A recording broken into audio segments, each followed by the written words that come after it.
if you can imagine the three-part tetrahedron, we're absorbing a lot of extra energy, but a lot of people can't. But so the original idea was that the Earth was going to ascend to the higher dimension, the fourth dimension, and it was going to do that, by crossing galactic plane, and all of the energy was going to come into the Earth through the center of the Earth.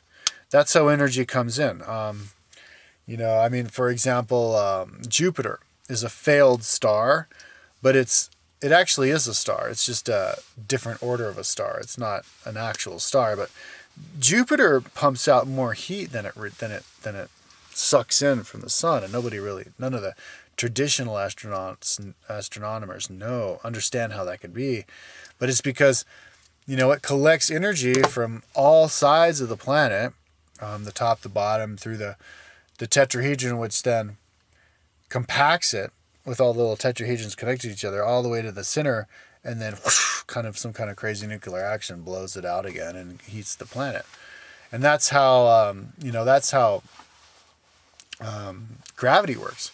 Gravity is all of the energy from all the universe, everyone, coming into the Earth through in these certain specific configurations, hitting the center and then shooting out again. It's like imagine the universe as a big torus, as it, the energy is constantly flowing in and out and flowing in and out and flowing in and out. It's just this constant breathing of the energy of the universe. And I think, aliens even say that the universe is an actual torus. If you look at the shape of the universe itself, it's as of a big torus. This circulating, donut-shaped thing that keeps going like this over and over again.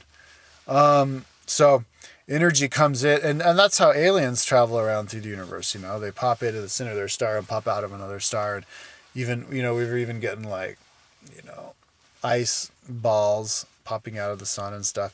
So anyways, the Earth originally was going to ascend to the higher dimension through certain energy that pops out from the center of the Earth, a certain Stargate portal. But the problem was that our world has had lots of problems lately, and or not lately, but since the beginning of time, lots of problems, and there's lots of souls here, especially the 6 billion who have moved here just to come here and watch and stuff. But a lot of humans aren't prepared to move into the fourth dimension. They're not ready to live in a utopia. They're going to have to live another 26,000 years, reincarnating, dying, reincarnating, and living in a world, on an Earth, probably. Even though George Cavacilla says, "Oh, it's the whole Earth that's ascending. It's all the Earth. Everybody's ascending with the Earth." Well, according to Renee, back in December of 2005, the aliens turned off the Stargate in the center of the planet. And so the planet's not going to ascend. The whole planet's not going to ascend. The only people who are going to ascend are the people.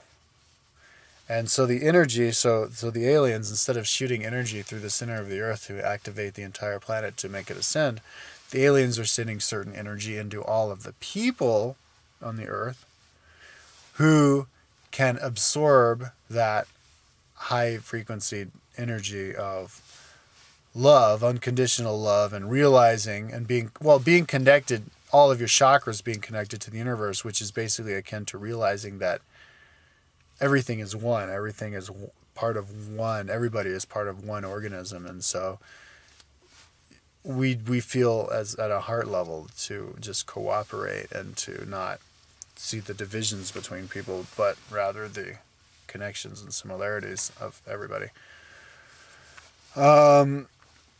And so now I think what she was saying is that basically the Earth is going to bifurcate, and there's going to be an Earth, a third dimensional Earth of people.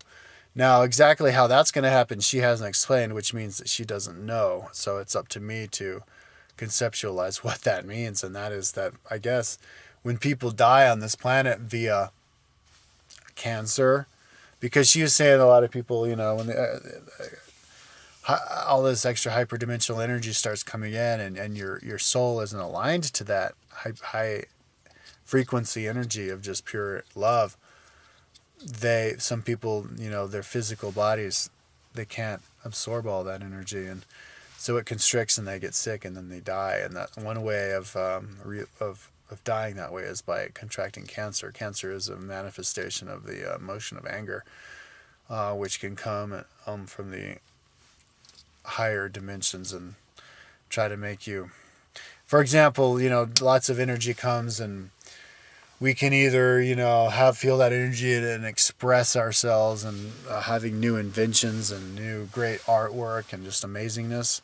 Or if you live in a society of suppression where you're not allowed to do anything, that energy is going to get transferred into the earth and you're going to have an earthquake. And so that's why lots of earthquakes and tsunamis and tornadoes and stuff have been happening in the third world, because those people just can't get up to speed on freedom and self-expression and valuing individuality, individual expression. So they're having all of these different physical, natural catastrophes. Some people think, some New Agers think that David Wilcock, for example, said in some video that the earthquake that was in Haiti a few months back was actually orchestrated by the U.S. government to nuclear bombs underneath Haiti to make it explode, to cause more problems. And I don't subscribe to that belief. I subscribe to the belief of just those Haitians were just primitive souls living in Haiti. It's not because genetically black people are stupider than white people, just because the souls there were just primitive and just weren't able to grow and change with the sign of, with the times. And so they created their own, the energy that came in that they couldn't process got transmuted into the earth and caused that earthquake. And then a lot of people just dying. And anyways, so she was saying that her guides were telling her not to worry about those people who aren't interested in ascension and New Age concepts and aliens and conditional love and the earth getting activated into a higher frequency and dimension. That they're not going to understand it. They're not ready, and they're just going to have to go another 26,000 years of.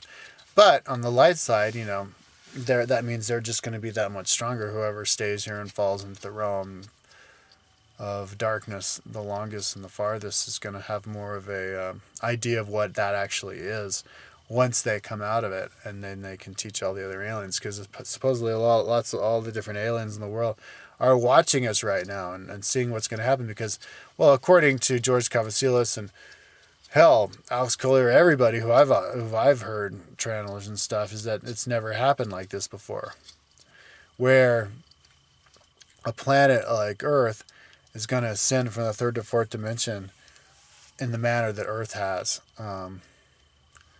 never happened before. So it's really exciting for them. But she was saying that, she was saying that the degree of separation and the distance that we fell from the higher dimensions, realizing that we're all connected,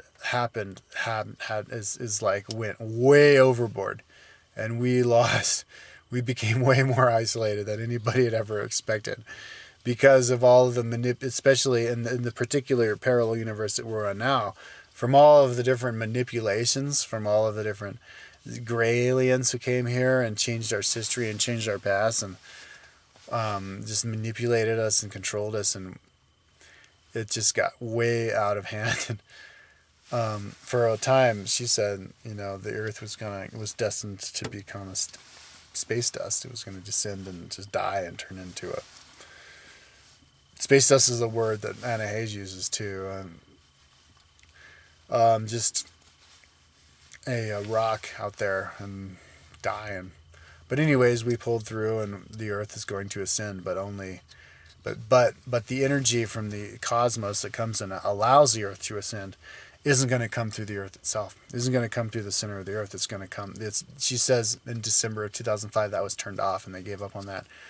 And all the essential energy is actually going to be transmuted through biological entities and through human beings. She said it was through the star seeds, the indigo children, indigo races, who came in through here through a certain portal, a certain like black hole, if you will, created by the Syrians. Now, back to what I was talking about before, yeah, the third dimension, the human beings are guardians of this dimension. The Anunnaki are the guardian of the next dimension. They're going to have to share that next dimension with us, which they're not really excited about. And then the fifth dimension, because the Anunnaki are the fourth dimension, the fifth dimension are the Pleiadians, and they, the fifth dimension is the fifth chakra. Each dimension corresponds to chakra, and I'm not really caught up on that, and I like to read it. And she actually, Lisa Marie actually cited a few authors who talked about that kind of stuff. You know, Alice Bailey was the first to talk about all the different chakras, and each chakra connects to a different planet, and or organ in the universe and everything. But there's a certain alien race who's a guardian of each chakra, and the Pleiadians are the guardians of the fifth chakra, or the fifth dimension, which is I guess a higher octave from the fourth dimension, which is we're moving in. And I think as we move into the fourth, Bashar said the Sathani, we're moving into the fifth. But anyways, the fifth are the guardians of them are the Pleiadians. There's lots of like 56 different stars in the Pleiades with all these hundreds of planets. And then the sixth dimension, higher up, are the Syrians. And the Syrians working with the Arcturians. And the Arcturians are the seventh and the eighth. So the Arcturians are like the oldest, most wisest of the aliens. And from the star of Arcturus. Which makes sense because Arcturus is a red giant. It's the oldest star out there. A red giant. A dying star. So, the older a star is, I guess, the older the inhabitants there who live there are. But, yeah, she's saying that, we're activating all those different energies from them, and they're activating them on us. And so our bodies are actually, and some groups of people on the earth, some humans, are going to grow into those other, the higher dimension before the other guys, kind of as spearheads. And so we're turning, and our bodies, from the energy from the universe, are turning into less physical, less something that carbon that needs to consume food in order to survive. We're cellularly and DNA wise getting programmed to be more silicone based in our body because the silicone can hold more light, and we're getting an extra semi-physical third strand, and then another bunch of strands, like 9 strands, on an etherical level of our DNA, which is more crystalline, and so we're going to be able to get our energy off of the sun more. We're not going to need to eat as much. And also, according to what George Cavazella says, is we're not going to, even the animals on the earth aren't going to be as predatory. They're going to be living off the land more. Now, I don't know how that's going to work. I mean, what, are mountain lions are going to start grazing alongside the cows? It's like, what? It's kind of a little bit, or maybe they're just going to go extinct and we're only going to live with grazed animals who we're not even going to use anyways. I don't know how that is. Maybe we're going to create a system where we can just feed protein blockets to all the carnivorous animals. Who knows? They haven't gotten there, and that's something that really confuses me. But yeah, because we're getting into a higher dimension. So we have all these, but our DNA goes out forever, off into infinity. But yeah, so she says a lot of people aren't going to ascend, are going to have to stay and live another 26,000 years. But I guess I already said that. What did I miss? What else is there about Lisa Renee?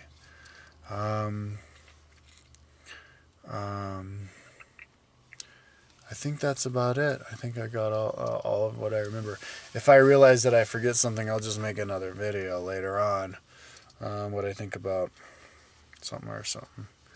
But yeah, it's pretty interesting. She's it inspires me to try to do like more like chakra activation, chakra meditations on myself. Like, imagining spirals and move my hand spiral in the different chakras. That's a Tibetan Bon exercise. Ooh, I'm out of time.